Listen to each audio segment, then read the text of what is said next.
আমি বিক্রি করছি হলো ওই যে এই বাবুল সাদাত, ঠিক আছে। আমাকে বললো যে আমার সেটেলমেন্ট রেকর্ড, যে এটা বিক্রি করলে কোনো কিছু হবে না।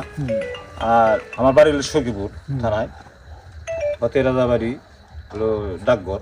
রাতে এরা কিভাবে করছে এটা তো স্যার আমি জানি না। আমাদেরকে বলছে যে দিনের বেলা রোজা রমজানের দিন রাত্রে কাজ করলে মানুষের অসুবিধা হবে না, এই কারণে রাত্রে কাটা। আমি গাড়ি চালাইছেন আপনি? আমি সাইডে থাকি। আপনি? আমি এমনি আসছিলাম। ঠিক আছে, আপনার আপনি যথাযথ কর্তৃপক্ষের অনুমোদন ছাড়া কাটতে পারবেন না।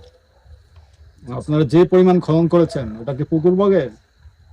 ওই সাইডে ঢালু ছিল, ওমটা সেটা আমার জন্য থেকে ঢালু। আচ্ছা ঠিক আছে, বাণিজ্যিক উদ্দেশ্যে মাটি কাটা যাবে না। আসেন স্যার। আমার আমি তো স্যার মালিক, আমি বিক্রি করছি স্যার। আমার বাড়িতে ফ্যামিলিতে লোক নেই একবারই স্যার। ঠিক আছে, আসেন আসেন আমি একা, অনলি ওয়ান।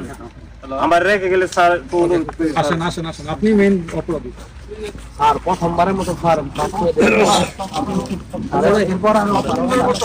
তার দিকে